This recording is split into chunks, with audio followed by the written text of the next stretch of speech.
بسم اللہ الرحمن الرحیم الحمد للہ رب العالمین والصلاة والسلام علی سید المرسلین والعاقبۃ للمتقین۔ نماز اسلام کا ایک بہت اہم رکن ہے۔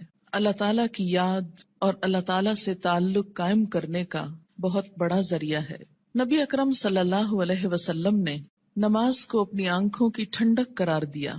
نماز کا وقت ہوتا تو آپ صلی اللہ علیہ وسلم حضرت بلال رضی اللہ تعالی عنہ کو ان الفاظ کے ساتھ آذان دینے کا حکم فرماتے: اقم الصلاۃ یا بلال ارحنا بہا، اے بلال ہمیں نماز سے راحت پہنچاؤ۔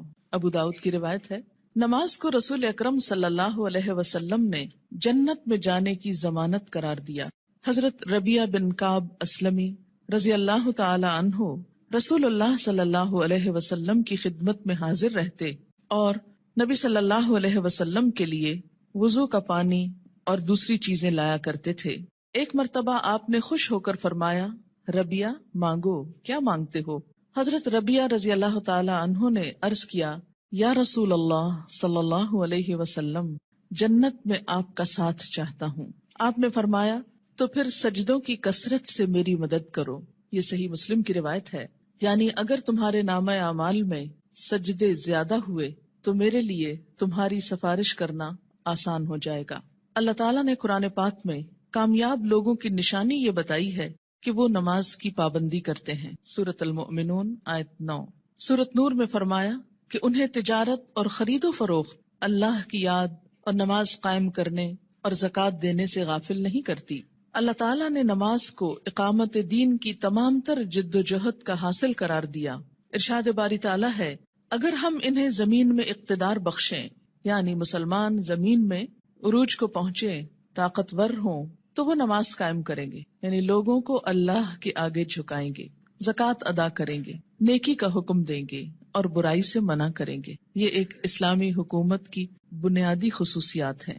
تکلیف، دکھ اور رنج کے وقت مومن کا یہی سب سے بڑا سہارا ہے۔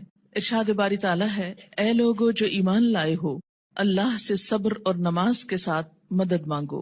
حضرت ابراہیم علیہ السلام اللہ تعالیٰ کے حکم پر اپنے اہل و عیال کو بیت الحرام کے پاس بے آب و گیاہ جگہ پر لے آئے تو بارگاہ رب العزت میں یہ دعا کی کہ میرے رب مجھے اور میری اولاد کو نماز قائم کرنے والا بنا۔ حضرت اسماعیل علیہ السلام کے جن اوصاف کا ذکر قرآن پاک میں آتا ہے ان میں سے ایک یہ بھی ہے، وہ اپنے گھر والوں کو نماز اور زکوٰۃ کا حکم دیتے تھے۔ آپ صلی اللہ علیہ وسلم کو بھی اس بات کا حکم دیا گیا کہ آپ اپنے اہل و عیال کو نماز کا حکم دیں اور خود بھی اس کے پابند رہیں۔ قرآن کریم سے ہدایت حاصل کرنے والے خوش نصیب لوگوں کی اللہ تعالیٰ نے جو نشانیاں بتائی ہیں ان میں سے ایک نشانی یہ بھی ہے کہ وہ نماز قائم کرنے والے لوگ ہیں۔ ذالک الکتاب لا ریب فیہ ھدی للمتقین الذین یؤمنون بالغیب ویقیمون الصلاۃ۔ نماز میں غفلت، کاہلی اور سستی سے کام لینے کو اللہ تعالیٰ نے منافقین کی نشانی بتایا ہے کہ اذا قاموا الی الصلاۃ قاموا کسالی، کہ منافق جب نماز کے لیے اٹھتے ہیں تو سستی کے ساتھ اٹھتے ہیں۔ یراؤن الناس، محض لوگوں کو دکھانے کے لیے۔ ولا یذکرون اللہ الا قلیلا، اور اللہ کو بہت کم ہی یاد کرتے ہیں، یعنی ان کو نمازوں میں بھی خدا یاد نہیں آتا۔ سورۃ ماعون میں اللہ تعالیٰ نے ان نمازیوں کے لیے ہلاکت اور تباہی بتائی جو نماز کے معاملے میں غفلت اور بے پرواہی سے کام لیتے ہیں۔ فویل للمصلین الذین هم عن صلاتهم ساہون۔ قرآن پاک میں اللہ تعالیٰ نے اقوام کی تباہی اور ہلاکت کا اصل سبب ترک نماز بتایا۔ ارشاد باری تعالیٰ ہے: اللہ کے فرما بردار بندوں کے بعد ایسے نالائق لوگ ان کے جانشین ہوئے جنہوں نے نماز کو ضائع کیا اور دنیا کے مزے اڑانے میں لگ گئے۔ ایسے لوگ عنقریب گمراہی کے انجام سے دوچار ہوں گے، یعنی دنیا میں بھی اس کا نقصان اٹھائیں گے اور آخرت میں بھی خسارے میں مبتلا ہوں گے۔ قیامت کے روز جہنمیوں کا ایک گروہ جہنم میں جانے کا ایک سبب یہ بیان کرے گا کہ لم نک من المصلین، ہم نماز پڑھنے والوں میں سے نہ تھے۔ حالت امن ہو یا حالت خوف، گرمی ہو یا سردی، تندرستی ہو یا بیماری، حتیٰ کہ جہاد و قتال کے موقع پر عین میدان جنگ میں بھی یہ فرض ساقط نہیں ہوتا۔ رسول اکرم صلی اللہ علیہ وسلم 5 فرض نمازوں کے علاوہ نماز تہجد، نماز اشراق، نماز چاشت، تحیت الوضو، تحیت المسجد کا بھی اہتمام فرماتے تھے۔ اور پھر خاص خاص مواقع پر اپنے رب کے حضور توبہ استغفار کے لیے نماز ہی کو ذریعہ بناتے، یعنی صلاۃ توبہ. خسوف ہو یا کسوف یعنی سورج گرہن اور چاند گرہن تو مسجد تشریف لے جاتے، زلزلہ یا آندھی آتی تو مسجد تشریف لے جاتے، طوفان باد و باران ہوتا تو مسجد تشریف لے جاتے، فاقے کی نوبت آتی تو مسجد تشریف لے جاتے، کوئی پریشانی اور تکلیف ہوتی تو مسجد تشریف لے جاتے، سفر سے واپسی ہوتی تو پہلے مسجد تشریف لے جاتے پھر گھر پلٹتے، بارش نہ ہوتی تو بھی نماز ادا کرتے. گویا ہر غم، دکھ اور تکلیف کے موقع پر نماز. آج ہم میں سے بہت سے لوگ طرح طرح کے وظائف کرنے کے لیے گھنٹوں خود کو وقف کرتے ہیں، لیکن 2 رکعت نماز ان پر بہت بھاری ہوتی ہے. حیات طیبہ کے آخری دنوں میں بیماری کی حالت میں بھی نبی صلی اللہ علیہ وسلم کو جس چیز کی سب سے زیادہ فکر تھی وہ نماز تھی. وفات مبارک سے چند یوم قبل تیز بخار کی وجہ سے آپ پر غنودگی کی حالت طاری تھی. عشاء کے وقت آنکھ کھلی تو سب سے پہلے یہ سوال کیا، کیا لوگوں نے نماز پڑھ لی ہے؟ یعنی سب سے زیادہ جس بات کی فکر تھی وہ کیا؟ نماز. عرض کیا گیا نہیں، آپ ہی کا انتظار ہے. سرور عالم صلی اللہ علیہ وسلم نے پھر اٹھنا چاہا تو بے ہوش ہو گئے. جب آنکھ کھلی تو زبان مبارک سے پھر وہی الفاظ نکلے، کیا لوگوں نے نماز پڑھ لی ہے؟ عرض کیا گیا نہیں، آپ ہی کا انتظار ہے. تیسری مرتبہ اٹھنے کی کوشش میں پھر غشی طاری ہو گئی. افاقہ ہونے پر ارشاد فرمایا، ابو بکر نماز پڑھائیں.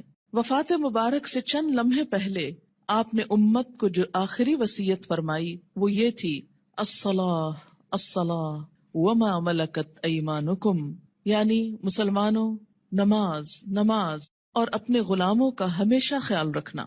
یعنی ایک طرف حقوق اللہ اور دوسری طرف حقوق العباد، بندوں میں سے سب سے زیادہ محروم مخلوق غلام. نماز بذات خود جتنی اہم ہے، طریقہ نماز بھی اسی قدر اہم ہے. نماز کے بارے میں حکم صرف یہی نہیں کہ اسے ادا کرو، بلکہ حکم یہ بھی ہے کہ اس طرح ادا کرو جس طرح مجھے ادا کرتے دیکھتے رہے ہو.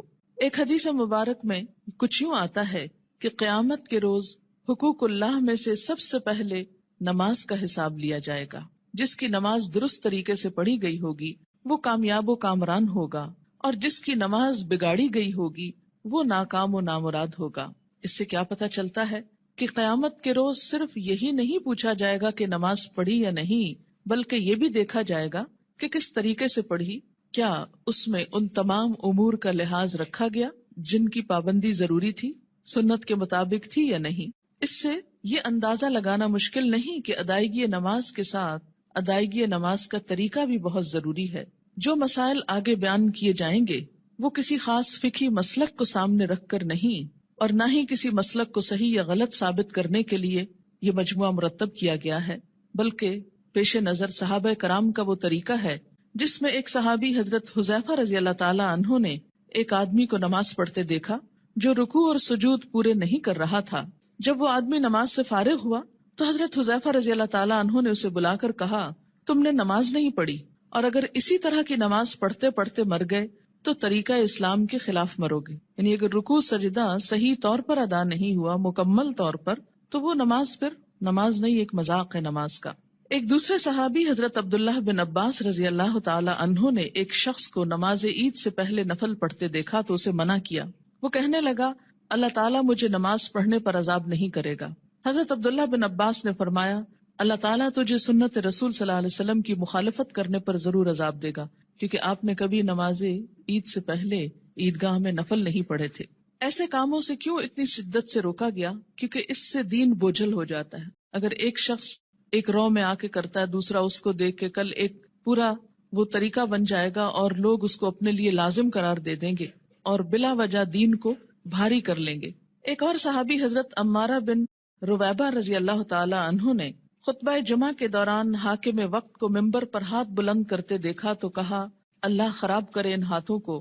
میں نے رسول اللہ صلی اللہ علیہ وسلم کو دیکھا ہے کہ اس سے زیادہ نہ کرتے تھے. یعنی جمعے کے خطبے کا بھی ایک خاص سٹائل ہونا چاہیے، اور اپنی انگشت شہادت سے اشارہ کیا کہ انگلی سے زیادہ آپ خطبے کے دوران ہاتھوں کو نہیں اٹھاتے تھے. آج آپ دیکھیے سنت کی جب مخالفت ہوتی ہے تو اس کا نتیجہ کیا نکلا ہے کہ لوگ دین سے ہی بھاگنا شروع ہو گئے، کیونکہ بتانے والوں کا انداز اور سٹائل اور بیٹھنا اور گفتگو کرنا یہ سب کچھ دین کے یا حق میں جاتا ہے یا خلاف جاتا ہے۔ سنت رسول صلی اللہ علیہ وسلم سے محبت کا یہی جذبہ ہم سب کا مذہب ہے، اور اسی جذبے کے تحت یہ احادیث پیش کی جا رہی ہیں۔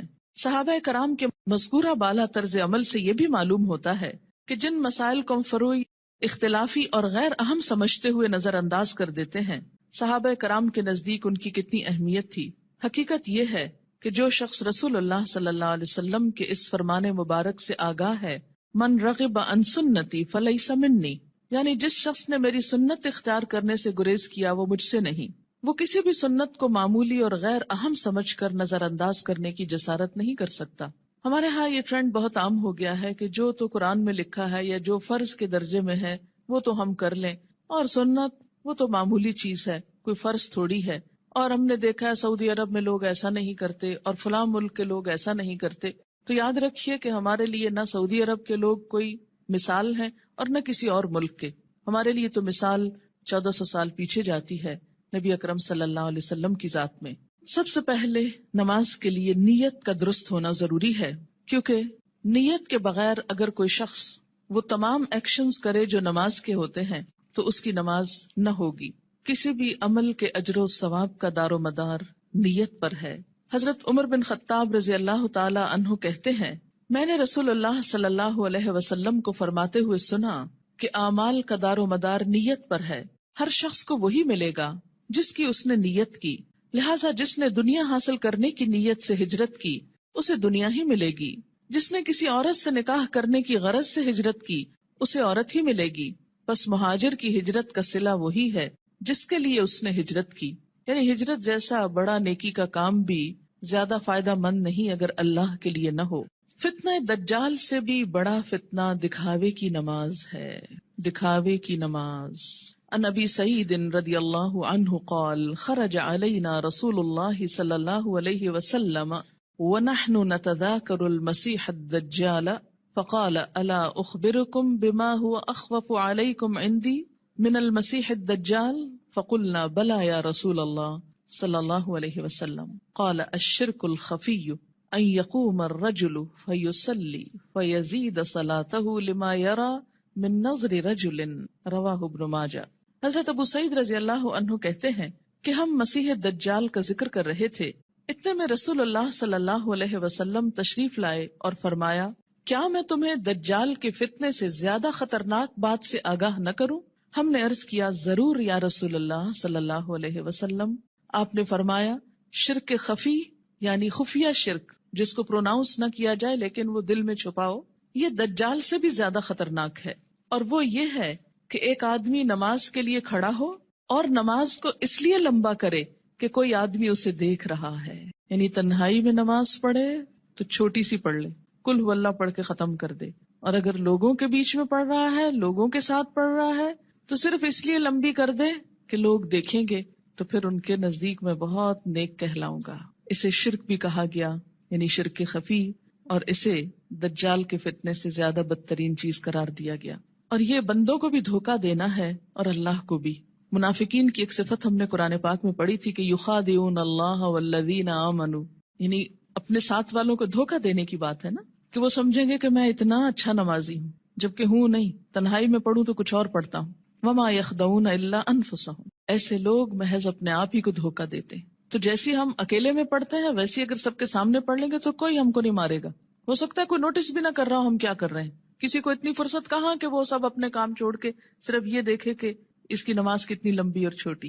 یہ محض شیطان کا خیال ہوتا ہے جو ہمارے نیک عمل کو بھی برباد کر دیتا ہے۔ دکھاوے کی نماز شرک ہے۔ ان شداد ابن اوس رضی اللہ عنہ قال سمعت رسول اللہ صلی اللہ علیہ وسلم یقول من صلی یرائی فقد اشرک ومن صام یرائی فقد اشرک ومن تصدق یرائی فقد اشرک، رواہ احمد۔ حضرت شداد بن اوس رضی اللہ عنہ کہتے ہیں، میں نے رسول اللہ صلی اللہ علیہ وسلم کو فرماتے ہوئے سنا ہے، جس نے دکھاوے کی نماز پڑھی اس نے شرک کیا، جس نے دکھاوے کا روزہ رکھا اس نے شرک کیا، جس نے دکھاوے کا صدقہ کیا اس نے شرک کیا۔ اسے احمد نے روایت کیا ہے۔ نماز کی فرضیت۔ نماز اسلام کا دوسرا اہم رکن ہے۔ ان ابن عمر رضی اللہ عنہما قال قال رسول اللہ صلی اللہ علیہ وسلم بنی الاسلام علی خمس شہادت اللہ الہ الا اللہ وان محمدن رسول اللہ واقام الصلاۃ وایتاء الزکاۃ والحج وصوم رمضان رواہ البخاری۔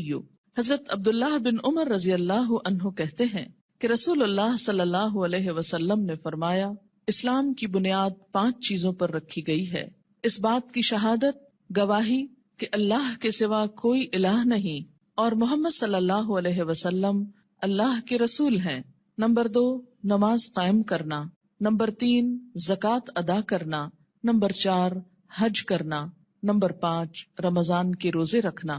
اسے بخاری نے روایت کیا ہے۔ ہجرت سے قبل 2 رکعت اور ہجرت کے بعد 4 رکعت نماز فرض ہوئی، یعنی نماز کی فرضیت کیسے ہوئی؟ مکہ میں کیسے تھی؟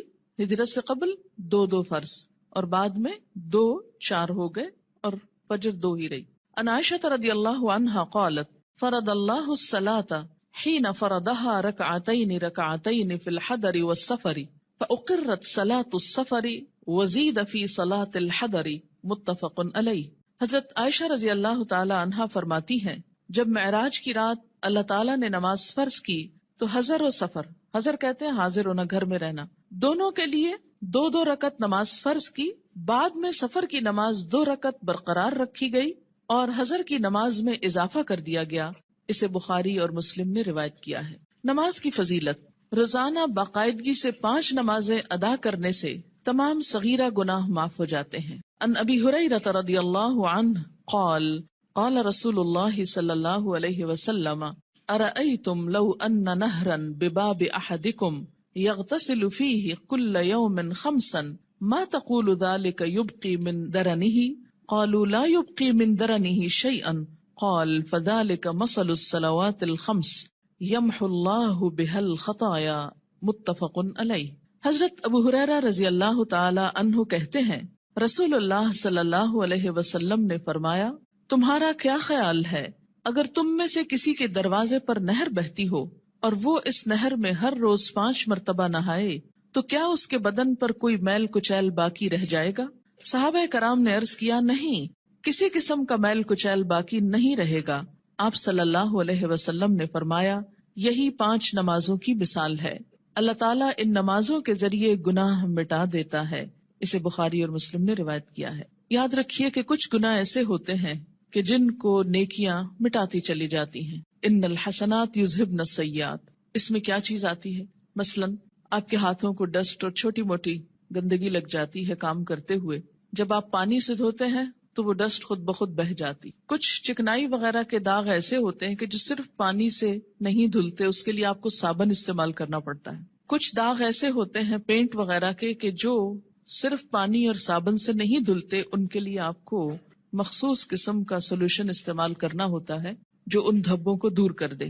اسی طرح روحانی نجاستیں اور گناہ، ان کی بھی کچھ قسمیں ایسی ہیں کہ جو خود بخود نیکیوں سے مٹتی چلی جاتی ہیں، کچھ کے لیے عبادات کفارے کا ذریعہ بنتی ہیں، لیکن کچھ گناہ ایسے ہیں کہ جن کے داغ بہت سخت ہیں اور ان کے لیے خصوصی عمل، توبہ، استغفار، ان گناہوں کا کفارہ اور مداوع ضروری ہوتا ہے۔ جب تک ان پہ مثلاً حد جاری نہ ہو جائے یا کفارہ نہ دے دیا جائے یا بطور خاص اس کی توبہ اور اصلاح نہ کر لی جائے تو وہ گناہ معاف نہیں ہوتے۔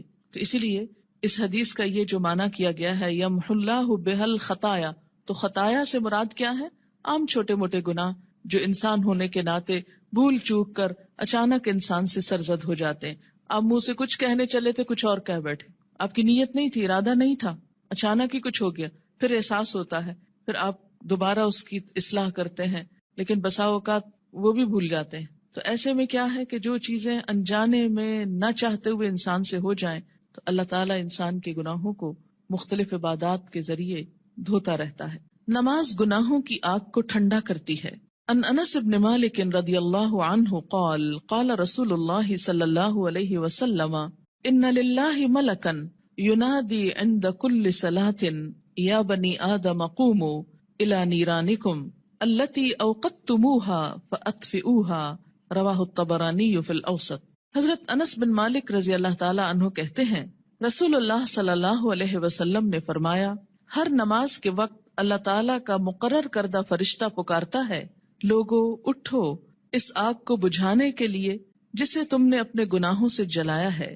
یعنی انسان کے گناہ انسان کے لیے جہنم کی آگ تیار کرتے ہیں، لیکن جب انسان نماز پڑھتا ہے آگ بجھ جاتی. 5 نمازیں باقاعدگی سے ادا کرنے والا قیامت کے دن صدیقین اور شہداء کے ساتھ ہوگا.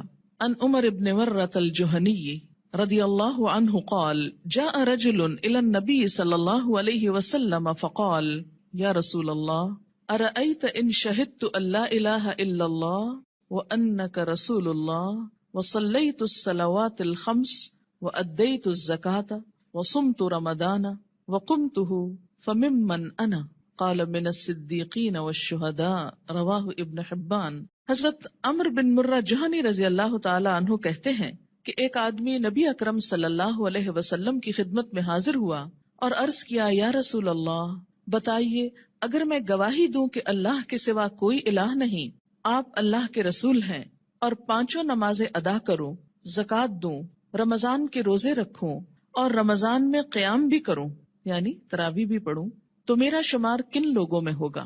آپ صلی اللہ علیہ وسلم نے ارشاد فرمایا صدیقین اور شہداء میں.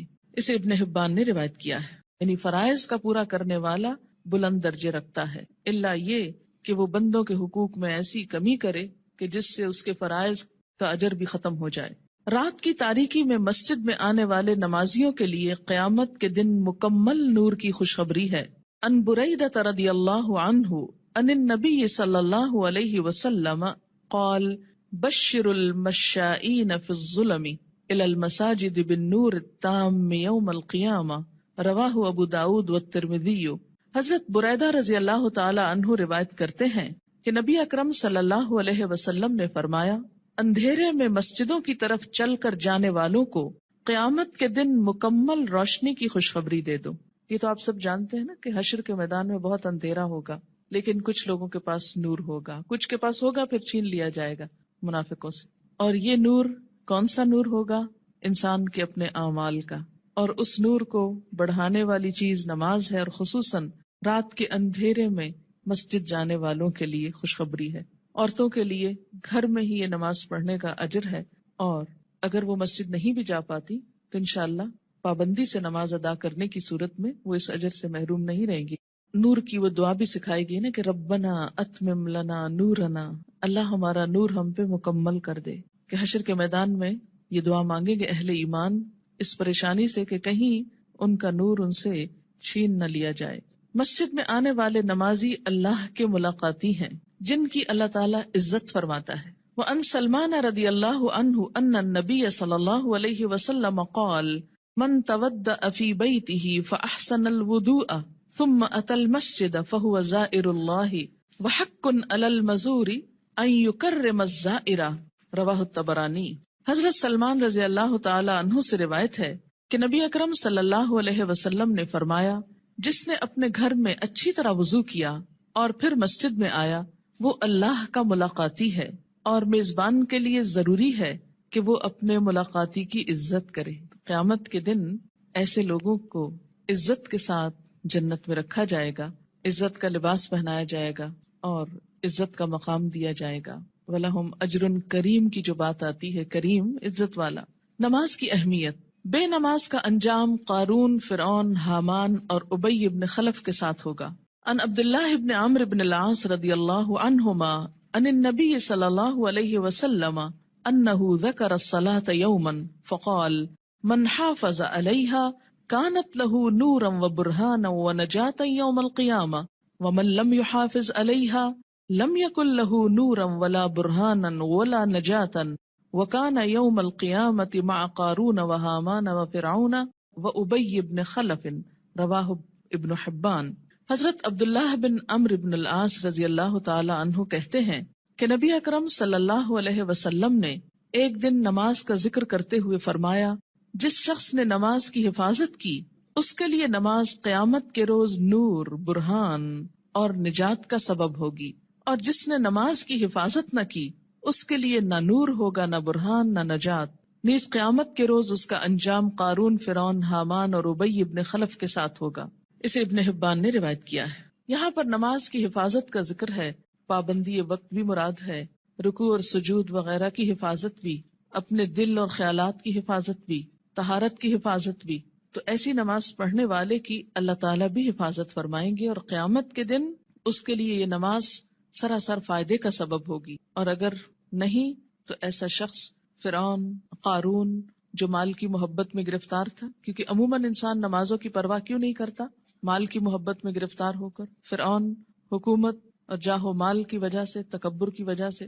حامان جو اس کا مشیر تھا، جو فرعون کی خوشنودی حاصل کرنے کے لیے اسی کے دین پر تھا اور اسی کا مددگار اور وزیر تھا. آج بھی دنیا میں بہت سے ایسے لوگ ہیں جو اپنے بڑوں کی خوشنودی حاصل کرنے کے لیے اپنے کسی باس کی یا کسی بڑے کی اس کا کام کرتے کرتے یا اس کی خوشامد کرتے کرتے اللہ تعالیٰ کا یہ حق بھول جاتے ہیں. اور اسی طرح ابی ابن خلف اسلام دشمنوں میں سے تھا. یعنی ایسا شخص جو نماز کی حفاظت نہ کرے، پھر اسے صدیقین اور شہداء کے ساتھ ہونے کی بجائے ایسے مجرموں کے ساتھ رکھا جائے گا. اسلام اور کفر کے درمیان حد فاصل نماز ہے. عن جابر رضی اللہ عنہ قال قال رسول اللہ صلی اللہ علیہ وسلم بین الرجل و بین الشرک والکفر ترک الصلاۃ، رواہ مسلم. حضرت جابر رضی اللہ عنہ سے روایت ہے کہ رسول اللہ صلی اللہ علیہ وسلم نے فرمایا، آدمی اور شرک یا کفر کے درمیان حد فاصل ترک نماز ہے. یعنی نماز کا پڑھنا یا چھوڑنا اس کو ایک طرف یا دوسری طرف لے آتا ہے. اسے مسلم نے روایت کیا ہے. مثلاً ایک شخص مسلمان ہے، اسلام کی حفاظت میں ہے، یہ حفاظت جو ہے یہ نماز کے ساتھ ہے، یا یوں کہیے کہ نماز ہی کی یہ باؤنڈری. جب کوئی شخص نماز نہیں پڑھتا، اس عہد کو توڑتا ہے تو وہ کٹ جاتی ہے ڈور جس سے وہ محفوظ تھا، اور اس کے بعد وہ اسلام کی حدوں سے نکل کر کفر کے قریب ہو جاتا ہے یا اس میں داخل ہو جاتا ہے. 10 برس کی عمر میں اگر بچہ نماز کا عادی نہ بنے تو اسے مار کر نماز پڑھوانی چاہیے، یعنی سختی کی جا سکتی ہے. عن عمرو بن شعیب عن ابیہ عن جدہ رضی اللہ عنہما قال قال رسول اللہ صلی اللہ علیہ وسلم مروا اولادکم بالصلاة وهم ابناء 7 سنین واضربوهم علیہا وهم ابناء 10 سنین وفرقوا بینہم فی المضاجع، رواہ ابو داود. حضرت عمر اپنے باپ شعیب سے اور شعیب اپنے دادا عبداللہ بن عمرو بن عاص سے روایت کرتے ہیں کہ رسول اللہ صلی اللہ علیہ وسلم نے فرمایا، جب تمہارے بچے 7 برس کے ہو جائیں تو انہیں نماز پڑھنے کا حکم دو. جب 10 برس کے ہو جائیں اور نماز باقاعدگی سے نہ پڑھیں تو نماز پڑھانے کے لیے انہیں مارو. نیز 10 برس کی عمر کے بچوں کو علیحدہ علیحدہ بستروں پر سلاؤ. اسے ابو داؤد نے روایت کیا ہے. 10 سال کی عمر تک بچے کی عادتیں پختہ ہو جاتی. اگر اس عمر میں والدین کچھ محنت کر لیں، تکلیف کر لیں، تو باقی زندگی میں پھر آسانی ہو جائے گی، کیونکہ والدین سے پوچھا جائے گا بچوں کی تربیت کے بارے میں. قرآن پاک میں اللہ تعالیٰ فرماتے ہیں، یا ایھا الذین آمنوا قوا انفسکم واہلیکم نارا، اے لوگو جو ایمان لائے ہو، بچاؤ اپنے آپ کو اور اپنے اہل و عیال کو آگ سے. ہم سمجھتے ہیں ایمان اور آگ، ہم نے تو کلمہ پڑھ لیا، ہمیں آگ کیوں چھوئے گی؟ اللہ تعالیٰ ایمان والوں ہی سے فرما رہے ہیں کہ اپنے آپ کو اور اپنے بچوں کو، بیوی کو، گھر والوں کو، اہل و عیال کو آگ سے بچاؤ. یعنی ان کی اسلامی خطوط پر تربیت کرو تاکہ وہ اللہ کے بندے بن کر زندگی بسر کر سکیں. اگر کوئی شخص اس سلسلے میں کوتاہی کرتا ہے تو اس سے پوچھ ہوگی. بہرحال یہاں 7 برس کی عمر سے نماز کی ابتدا کا حکم ہے. اس سے پہلے بچوں کو تکلیف نہیں دینی چاہیے. اگر خود شوق سے کچھ کرتے ہیں، مثلاً ماں نماز پڑھی، ساتھ آ کے سجدے کرتے ہیں، بیٹھ جاتے ہیں، تو ٹھیک ہے، لیکن 7 سال سے پہلے انہیں تکلیف نہیں دینی چاہیے. اس میں ضرور کوئی حکمت ہوگی کہ 7 سال ہی، کیونکہ اس وقت تک بچہ اپنے کام بہت سے خود کرنے کا عادی ہو جاتا ہے، اہل ہو جاتا ہے. 7 سال کے کم عمر بچے کو مثلاً 6 سال میں آپ کو ہاتھ بھی دھلانے ہیں، آپ کو منہ بھی دھلانا ہے، تو ماؤں کے لیے ایک بہت تکلیف ہو جاتی. لیکن عام طور پر 7 سال کا بچہ اپنے یہ کام خود کو واش کر سکتا ہے، خود کو صاف کر سکتا ہے، نہا سکتا ہے، وضو کر سکتا ہے. تو 7 سال کی عمر میں ابتدا کی جائے اور 3 سال تک نرمی سے اسے نماز کا عادی بنایا جائے. جب 10 سال کا ہو جائے تو پابندی شروع کرا دی جائے، اور اب اگر پابندی نہ کرے تو سختی کی جائے. لیکن انشاءاللہ جو 7 سال سے ابتدا کرا دے گا اس کو 10 سال میں سختی کی ضرورت نہیں رہے گی، اور اس میں آپ پھر تدریج سے کام لے سکتے ہیں.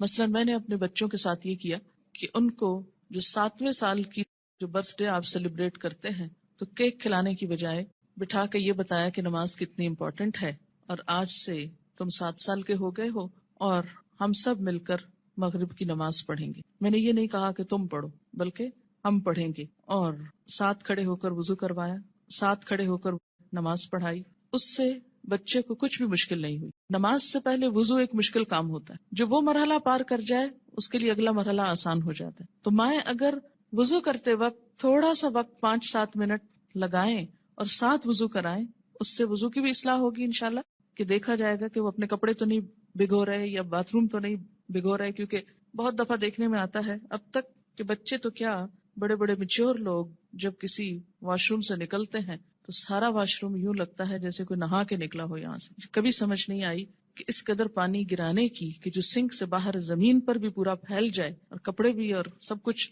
گندا کرے، اس کی آخر کیا وجہ ہے اور اس کی ضرورت کیا ہے. جب ہم وضو کرتے ہیں تو نہاتے تو نہیں ہیں، لیکن منظر باتھ روم میں نہانے کا ہی نظر آتا ہے. خیر، اب دیکھیں کہ بچوں کو جب وضو کرائیں تو اس وقت بھی انہیں بتائیں کہ پانی بہت نہیں استعمال کرنا، اور کس طریقے سے وہ کریں گے. انشاءاللہ اس کا طریقہ آگے پورا آئے گا، آپ اپنا سب چیک کر لیجئے، بچوں کا بھی کر لیجئے. پھر اس کے بعد یہ کہ ساتھ کھڑا کر کے نماز پڑھیں، کیونکہ تنہا نماز پڑھنے میں کوتاہی ہوتی ہے، مشکل لگتی ہے. جب ساتھ ماں ہوتی ہے تو بچے کو بہت ڈھارس ہوتی اور آسانی سے نماز پڑھ لیتا ہے. 1 آدھ مہینہ آپ صرف ایک ہی نماز پڑھائیں، پھر اس کے بعد عصر کی ساتھ شروع کر لیں، پھر ظہر کی کر لیں. ظہر میں اگر صرف فرض بھی پڑھ لیں تو کافی ہے. پھر اسی طرح عشاء پر لے آئیں، پھر فجر پر. 10 سال کی عمر تک اگر وہ اپنی مرضی سے فجر اٹھ کے پڑھ لیتے ہیں تو کوئی بات نہیں، لیکن 10 سال کے بعد پھر فجر سورج نکلنے سے پہلے، اور پھر آہستہ آہستہ سنت کی رغبت بھی.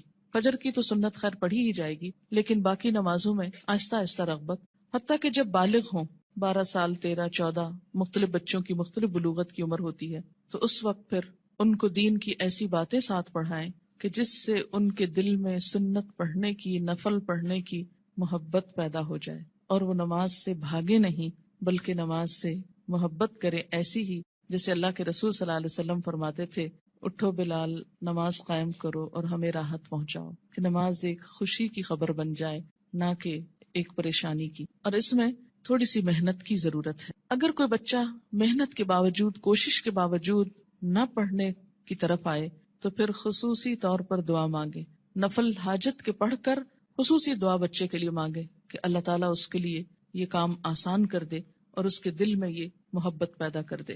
آپ دیکھیں کہ اگر آپ بچوں کو نماز کا عادی کر دیں گے تو آپ کو کتنا فائدہ ہے کہ ہر نماز میں جب وہ پڑھیں گے ربنا اغفر لی ولوالدی، یعنی ہر نماز کے اندر وہ آپ کے لیے دعائیں کریں گے.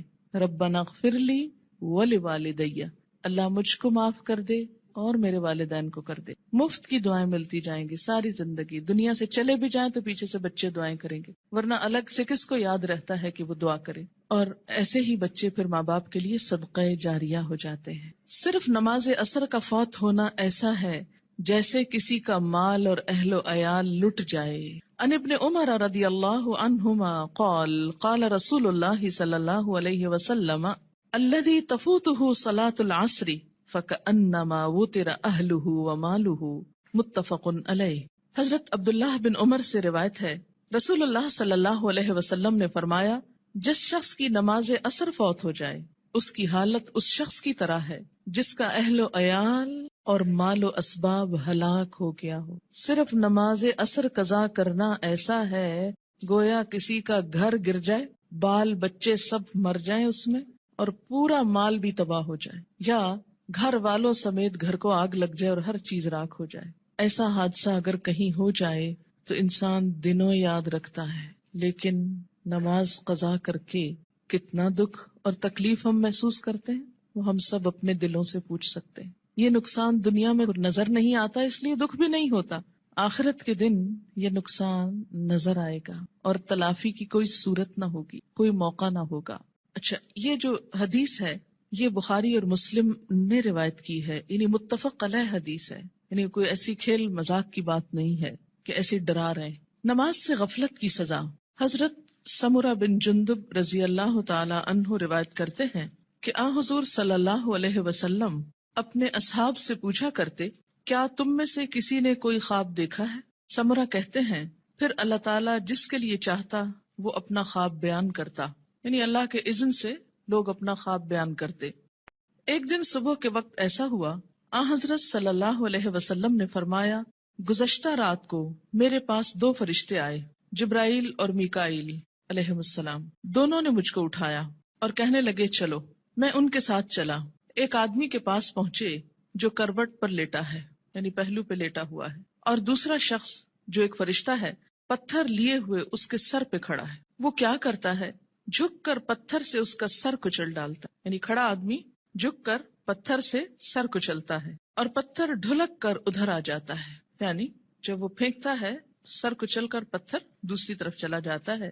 وہ شخص پتھر کو سنبھالنے کے لیے جاتا ہے، دوسری طرف جا کے پتھر اٹھاتا ہے، اور جب پتھر لے کر آتا ہے تو اس لیٹے ہوئے شخص کا سر جڑ کر جیسے پہلے تھا ویسے ہی ہو چکا ہوتا ہے. پھر وہ پتھر مار کر اس کا سر کچلتا ہے. ایسا ہی پھر برابر ہوتا رہتا ہے کہ مارا جاتا ہے، سر کچلا جاتا ہے، جب تک پتھر کو دوبارہ اٹھایا جاتا ہے سر پھر درست ہو جاتا ہے، پھر مارا جاتا ہے. یہ بار بار سر کا درست ہونا اور بار بار مارا جانا یہ دراصل عذاب کی شدت کی طرف اشارہ ہے. میں نے کہا، کس نے؟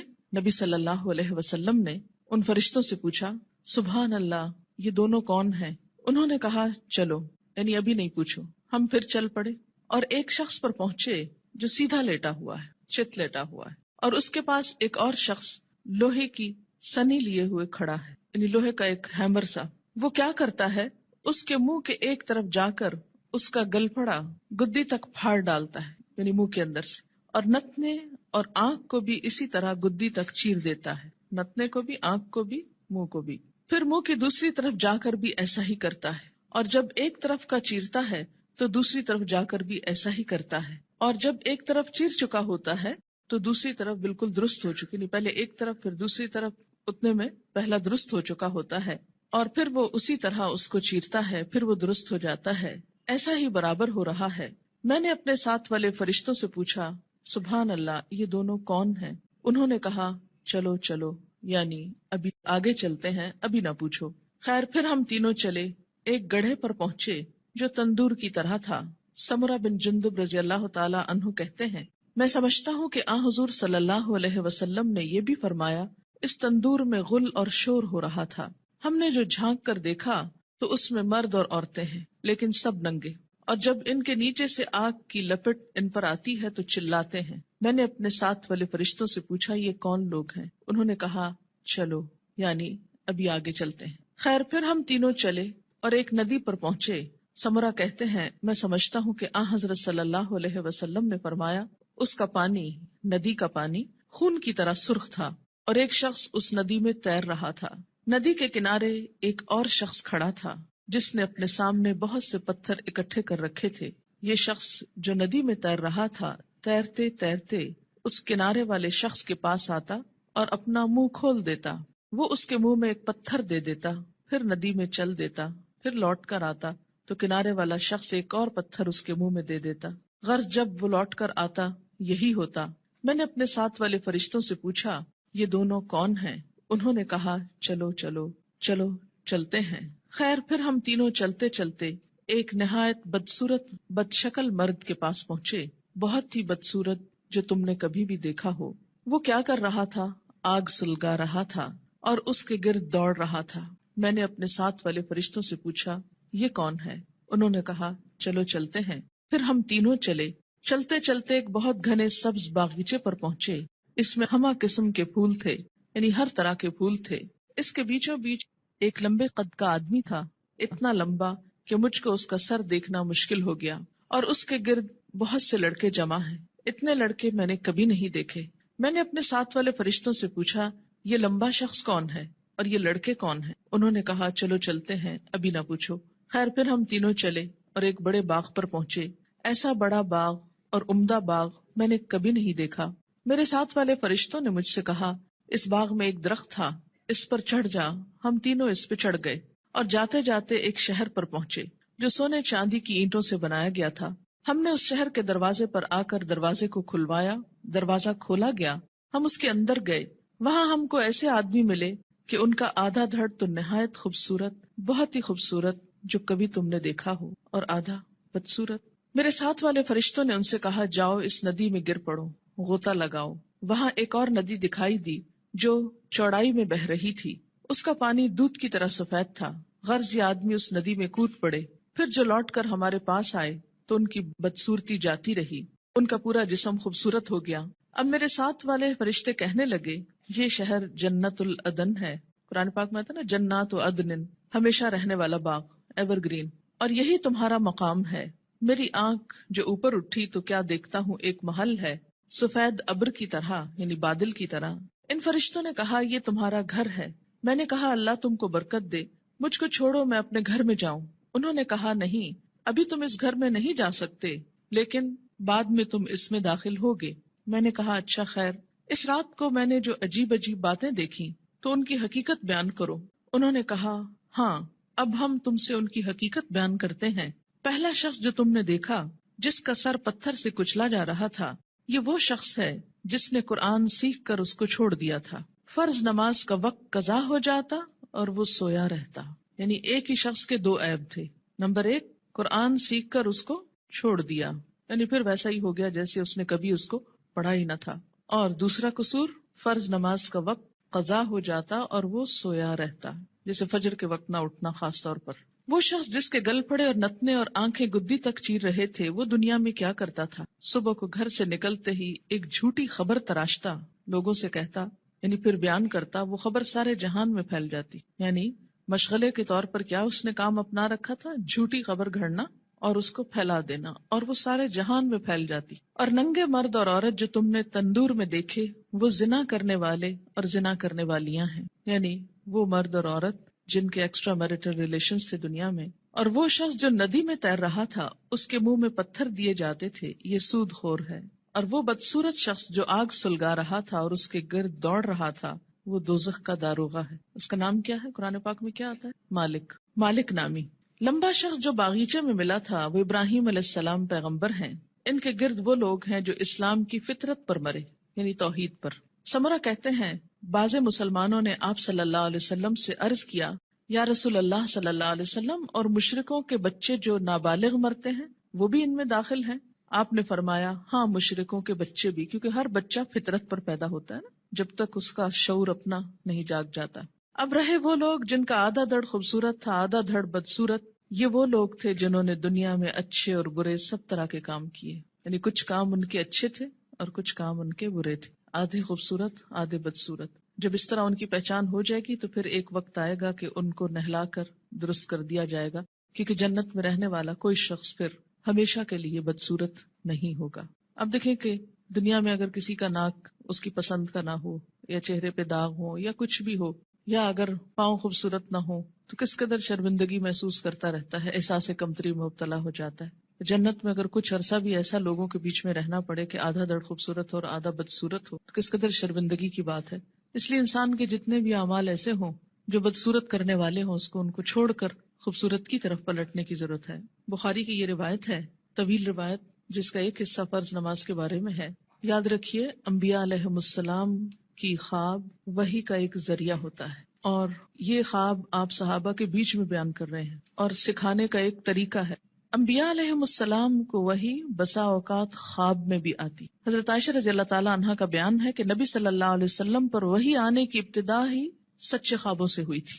انبیاء علیہم السلام کے خواب بھی سچے ہوتے ہیں، اور خواب میں بھی جو سین ان کو دکھائے جاتے ہیں، جو باتیں ان کو دکھائی جاتی ہیں، وہ بالکل سچ ہوتی ہیں، حقیقت۔ تو یہاں پر آپ صلی اللہ علیہ وسلم کو بذریعہ خواب دکھایا گیا کہ ایک شخص ہے جس کا سر پتھر سے کچلا جا رہا ہے، اور پھر ٹھیک ہو جاتا، اور پھر اب آپ دیکھیے کہ جو شخص قرآن یاد کر کے بھلا دیتا ہے، ایک تو حافظ کا انجام بتایا گیا۔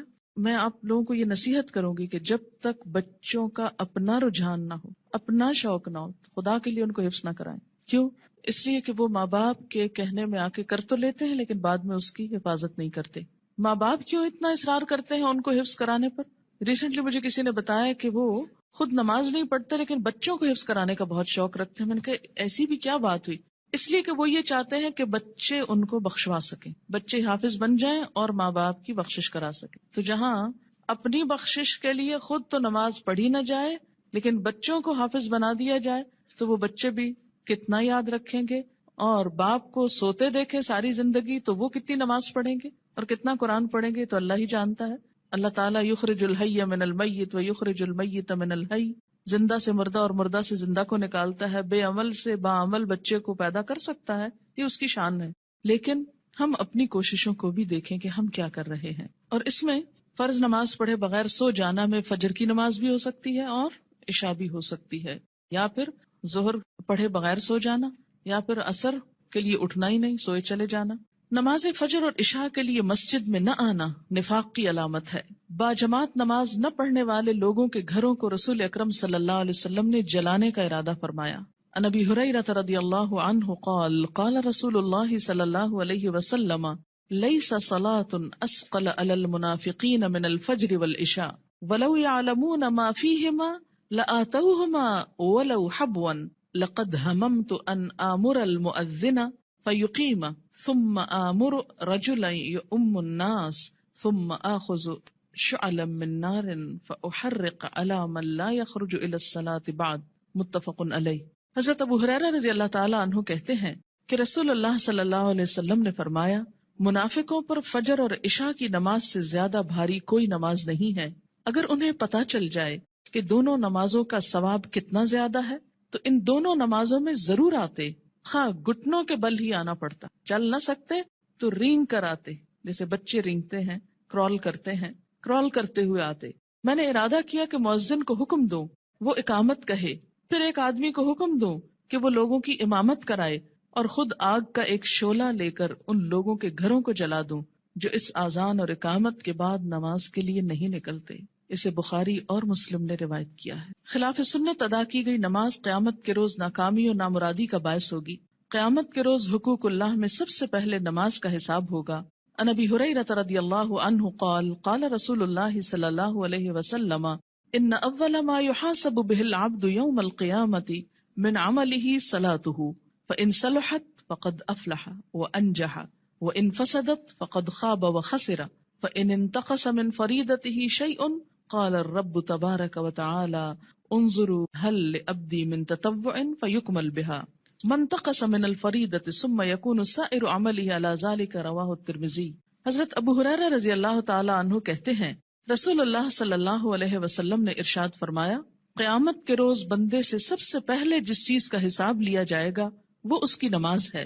اگر نماز درست ہوئی تو بندہ کامیاب و کامران ہوگا. درست ہوئی یعنی صحیح طریقے پر ہوئی، مراد سنت کے مطابق. اور اگر نماز خراب ہوئی تو ناکام و نامراد ہوگا. خراب نماز سے مراد کیا؟ پڑھی تو لیکن اس کے جو آداب تھے ان کا لحاظ نہیں رکھا. اس میں طہارت، قبلے کا رخ ہونا، لباس کا درست ہونا، یہ ساری چیزیں آ جاتی. اگر بندے کے فرائض میں کچھ کوتاہی ہو گئی تو اللہ تعالیٰ فرمائیں گے میرے بندے کے نامہ اعمال میں دیکھو کوئی نفل عبادت ہے. یعنی اگر فرض نماز کم ہو گئی تو کہاں سے پوری کی جائے گی؟ نفل سے. اگر فرض زکوٰۃ میں کوئی کمی ہو گئی تو نفل صدقات سے. اسی طرح باقی عبادات میں بھی. پھر اس کے تمام اعمال کا حساب اسی طرح ہوگا. پہلے فرائض کو دیکھا جائے گا، اگر کوئی کمی ہو تو نوافل سے پوری کر دی جائے گی. لیکن اگر پڑھے ہی صرف فرض ہوں اور وہ بھی صحیح طریقے پر نہ ہو، اور نوافل کی طرف تو ہماری عام طور پر توجہ ہی کم ہوتی ہے. ہم میں سے کتنے نفل روزے رکھتے ہیں، کتنے نفلی صدقہ کرتے ہیں، کتنے نفل نماز پڑھتے ہیں، کتنے نفلی حج کرتے ہیں. نفل تو ایکسٹرا کے معنوں میں ہے، لیکن چلے اگر کم بھی ہے کچھ تو اس کو صحیح طریقے پر تو ادا کیا جائے تاکہ وہ قیامت کے دن نجات کا سبب بنے. وآخر دعوانا ان الحمد للہ رب العالمین.